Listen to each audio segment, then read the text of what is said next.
crossroads, witches and other interesting magical beings. I just stepped outside my door. It is a beautiful morning and I'm gonna go on a walk and I'd like to take you with me. Ooh, I need to first of all, y'all know my place is under construction. So here is what my front looks like right now. And in the mornings when I have those couple of minutes to just take a walk about and ground, inhale, exhale deeply. This is here in the low country. We have several places that the local lore is the trees listen. And I believe that the trees do listen. It is so powerful sometimes when we say things out loud. I'm going to take you over here to what I call the fairy woods. We have got little bright sparklies we've put up in here. We've had a couple of magic folk come through and sort of identify this area is where potentially the fae like to stay. So I've carefully come in here and, as you can see, created a little trail, but at the same time allowed the local fauna, which you see is our local scrub bamboo. Actually, that's a cute little bay tree right there. That's crepe myrtle right there. And this is the woodpecker stump. If you get up close, you can see where the woodpeckers like to get in here. Look at all the holes they've created. It was taller and then it fell over, and I made the decision to leave it because just because I'm moving in doesn't mean they have to move out, and this is one of their favorite spots. I hear them up here. You can see this is part of that tree where I left it for the wildlife. And here's the clearing. When we first moved here, this was about 8 feet high and you couldn't see it. It took me 1.5 years to do this, to just totally clear it out and at the same time leave some wildwood in here. I do want to show you a couple. This is the coastal palmetto palm. It's a beautiful palm, but it cannot be transplanted. Where it decides to grow is where it stays.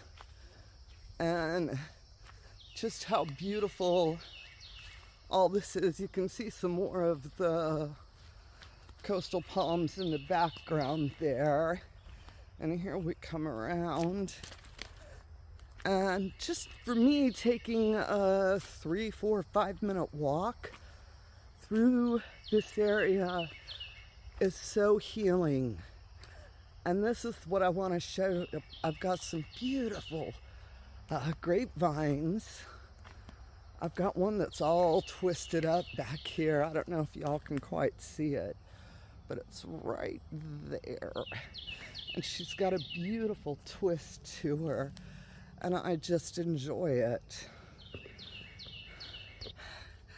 And right now in today's world, with everything we have going on, it is so important that we stay grounded. We know our moral and our ethical compass, and we hold true to them. And I know it's a scary world out there for a lot of folks. And for those of us that carry privilege, we need to use that in positive ways, in meaningful ways, when we're given the opportunity. And little bits, I call it cookie magic, where it's amazing what a small act of kindness can put into play. It's like the butterfly effect. It just takes one small. And for the magic folk, right now, we need to be that one small. We need to be the kindness. And I know it's hard, because I know I'm personally having a hard time on it. But we have to move forward with faith. We have to move forward knowing that this here in America is temporary. And the majority of the people in this country are good folk. And that if we keep treating people with dignity, slowly it'll catch on. Or at least that's what I'd like to believe, you know. And I think history proves me on that it does work. And so it's more important than ever for that dignity, grace, kindness, for us to be that, and to make sure that our magic is also that. This is a time, to say prayers of protection, to, light your candles, and know that your little bit of energy is being connected to larger energy. That voice of one is being created. And right now, we may not be hearing it. I get it, because sometimes I don't hear it. But that's where we have to walk in the faith of divinity, walk in the faith of the goddess, or the gods, however you have your relationship with divinity. The faith that you have in divinity is the same faith that you need to have for the world around us, and that it will change, it will be better, and you are the magic that we need. You're watching this video, you're part of it, and how important that is, that we get up in the morning, we ground, we connect, we take a deep breath, and we go out into this world with kindness. Oh, let me turn around, because I want y'all to see this. I just walked over. We call this the Poultry Palace. Let me back up so y'all can see it. I was over here just talking away. When we got on site, it was a lean-to, meaning it was just the roof.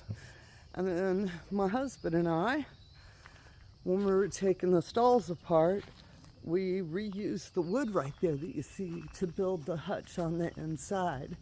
This is where the girlfriends live, my chickens, and then of course my niece came over and we did flowers of health and protection. Every flower represents protection and health for my chickens. I do farm magic too. This is the other side of our property. Our property goes back up over into the woods there. And this is the area that we're currently working on among, 18 pages of projects. But this lean-to, we're converting into a small little barn, couple of stalls, because I'm getting me some pygmy goats and miniature burros. That's some of my husband's tractor attachments. You see my girlfriends are sitting up in there. And if you look we'll walk around.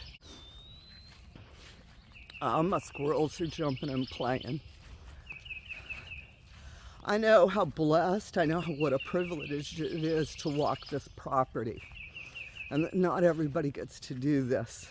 And sometimes you're getting up in the morning, running to work, coming home, fixing dinner. My suggestion is take the long way to your car and take a couple of minutes just to look up, look around, be in the moment. And I'm going to interrupt that with, you see this one here, we're converting into the troll's place. We're putting a vintage camper underneath it and building a deck out, and it'll be another short-term rental for us. Here you can see the backside of my barn where I'm still painting purple. I'm working on it.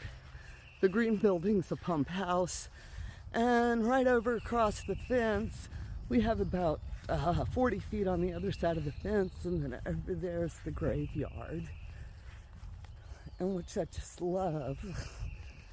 But we have been busy working on property here, and my magic's here. My magic's where I am. And putting that magic into this place where it's a safe place for everybody who comes. We're very proud of our site, our Airbnb, and that we want to give folks that don't feel safe elsewhere. That's the husband's Polaris thing. And there's my golf cart. And as you can see in the back of my golf cart is Alejandro, the world's greatest lover. I think he's so much fun. Here's one of my statues in the bed, blanket flowers, aren't they so pretty? And in the background right there you can see is what we're currently working on, another short-term rental. We call it La Maison du Woof Woof, the House of the Dog. And it's all, that's an outdoor shower. It's all being set up as a friendly place. Let me turn this around. A friendly place for dogs to come and stay as well. And we're really excited and hoping by fall that one will be open. In the meantime, I'm busy in there putting happy sigils when I paint, little messages in the walls when I have to work on the interior of the walls. In our extension, I actually put the Book of Psalms in the wall as a way to protect my space. And I also, on some of the rafters, did the carved in symbols of protection. I actually did the two Marys, the two M's. It's a very old household protection, and I wanted to tap into that energy. Oh goodness, I done my walk around, and my husband here, let's see if I can do this shot. My husband just finished digging some holes for me. I bought Japanese yew, and which is sometimes referred to as Buddha's pine. You just gotta love that. This is where my little baby chickens live right now. They're not big enough to go into the big coop. Podocarus, I think, is the technical name of them. I said my place is a bit of a mess, but we are planting. Oh, there's my babies. Who's a pretty little chicken? Who's pretty? Oh, who's the pretty chicken? Aren't they too cute? They're called sapphire, here they go. Sapphire gems. It's actually, they mature and they have a light purple hue to them. So of course, if you have a purple barn, you need to have purple chickens. And I'm debating on if I'm gonna paint that door that shade of purple. As you can see, I've got part of my purple. Let me show you what it's gonna look like. These are the colors that are going on the barn. This is what it'll look like when I'm done. The light green, indigo, and purple. I decided to do my trim in purple, because, or not in purple, my trim in indigo as a way to honor the heritage of this land, honor the, as indigo was one of the first crops here. You can see where guess what I gotta finish painting. I'll be working on that later on. I've gotta go get ready for that, put on my painting clothes. And I paint sigils on my wall, and then I finish painting it up and everything else. But indigo was one of the first crops that was here on the plantations. And so in honor of all of those folks, and indigo was also used as a trim for protection And it has all sorts of history to it. And I thought, those folks, and I do want to show you what I just finished up. Painting the trellis that goes under here, but I'm so proud of that. I thought that turned out too pretty. That's a oak leaf hydrangea that I just got one planted, and now I've got to plant that, and then we have to put the cover over the pipes. So, needless to say, I'm busy. But I'm busy connecting to the dirt I stand on. I'm busy staying grounded, and I know that the world's going to be better. I guess I'm a bit of an internal optimist. You know, just because you're a dark witch doesn't mean you're happy. You're not happy. That's what I tell folks. I'm a happy dark witch, you know? And it's about walking in balance and not getting caught up in the ick that's out there, not getting caught up in the decisiveness or the hate and all those foul words. Oh, and right behind there, I keep interrupting because I see stuff. This is a bottle tree, a spirit bottle tree, because here in the low country, they keep the haints and the boo-hags away. You don't want those. They're bad. Also, plaid eyes don't like that either. So we keep bottle trees around. You'll see blue bottles up in trees. This is an actual tree of bottles that I got to work on shortly here. Well, I hope y'all enjoyed a morning with Taren and how I start my day and how I stay magical. And you take that and put it in your own lives, because right now more than ever, we need y'all, all right? You are the change. You are the magic folk. And that it's up to us to go out and do little magic, magic of kindness, cookie magic, because that will change the world. It will have an effect. And with that said, witches, get out there, fly those brooms, have a bright, blessed day. And as always, amen, blessed be, ashe, and a-bo-bo. And my t-shirt says, bless your roots. Yeah, you better be blessing those roots before you work with them. All right, get out of here. Bye.